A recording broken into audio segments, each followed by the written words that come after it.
Un joven fue traicionado por su propia familia, vendido como esclavo y llevado a una tierra lejana. Pero lo que parecía el final de su historia, en realidad era el comienzo de algo mucho más grande. Su nombre era José. Era uno de los hijos más jóvenes de Jacob, y su padre lo amaba de una manera especial. Ese favoritismo no pasó desapercibido. Sus hermanos comenzaron a sentir algo peligroso creciendo dentro de ellos: envidia. Todo empeoró cuando José comenzó a tener sueños extraños. En esos sueños veía cómo algún día su familia se inclinaba ante él.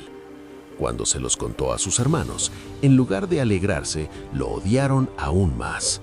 Para ellos, esos sueños no eran una señal de Dios, eran una provocación.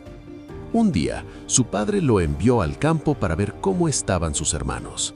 José salió sin imaginar que ese viaje cambiaría su vida para siempre.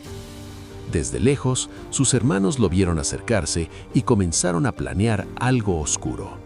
Dijeron entre ellos: «Ahí viene el soñador, vamos a matarlo». Pero uno de ellos intervino y convenció a los demás de no quitarle la vida. En lugar de eso, decidieron algo diferente. Lo arrojaron a una cisterna vacía, un pozo profundo, sin agua. José gritaba, suplicaba, pedía ayuda, pero ninguno de sus hermanos escuchó. Mientras él estaba atrapado en la oscuridad, ellos se sentaron a comer como si nada hubiera pasado. Poco después, vieron una caravana de comerciantes que se dirigía a Egipto. Entonces surgió una idea aún peor. En lugar de dejarlo allí, lo venderían. Sacaron a José del pozo y lo vendieron como esclavo por unas monedas. Luego tomaron su túnica, la mancharon con sangre de un animal y se la llevaron a su padre para hacerle creer que José había muerto. Mientras tanto, José era llevado lejos de su hogar, lejos de su familia, hacia un destino completamente desconocido. En Egipto fue vendido a un hombre importante llamado Potifar. A pesar de todo lo que había pasado, José no se rindió. Dios estaba con él, y todo lo que hacía prosperaba. Poco a poco ganó la confianza de su amo hasta que fue puesto a cargo de toda la casa. Pero cuando parecía que su vida comenzaba a mejorar, ocurrió otra injusticia. La esposa de Potifar lo acusó falsamente. José, que había sido fiel, terminó en prisión por algo que no había hecho. Otra vez en el fondo, otra vez olvidado. Pero incluso en la cárcel, Dios estaba con él. José comenzó a interpretar sueños de otros prisioneros, y sus interpretaciones se cumplían con exactitud. Un día, interpretó el sueño de un hombre que trabajaba para el faraón. Le dijo que sería restaurado a su posición, y así sucedió. Pero ese hombre se olvidó de José durante 2 largos años. Parecía que nadie lo recordaba. Parecía que su historia había quedado enterrada en una prisión.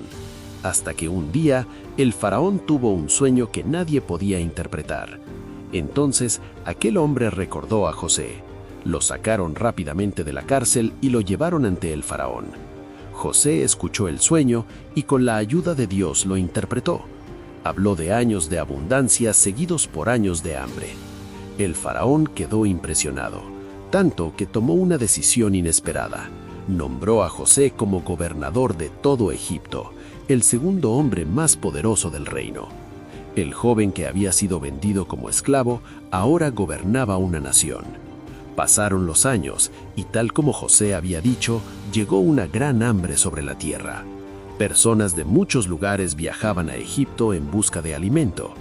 Un día, entre esas personas llegaron sus hermanos, aquellos que lo habían traicionado, aquellos que lo habían vendido. Pero ellos no lo reconocieron. José ahora era un hombre poderoso, vestido como egipcio. Ellos se inclinaron ante él exactamente como en sus sueños. José tenía el poder para vengarse, podía hacerles pagar por todo lo que le hicieron. Pero en lugar de eso, hizo algo inesperado. Después de poner a prueba sus corazones, decidió revelarles quién era. Y entre lágrimas dijo: «Yo soy José, el hermano que ustedes vendieron». Sus hermanos quedaron paralizados, llenos de miedo. Pensaban que ese era el momento de su castigo. Pero José dijo algo que cambió todo. Ustedes pensaron hacerme mal, pero Dios lo transformó en bien. En lugar de venganza, les ofreció perdón, les dio alimento y salvó a toda su familia. La historia de José nos enseña algo profundo. A veces lo que parece traición es parte de un plan mayor. A veces el dolor es el camino hacia el propósito. Y aunque otros intenten hacerte caer, Dios puede usarlo todo para llevarte exactamente donde necesitas estar.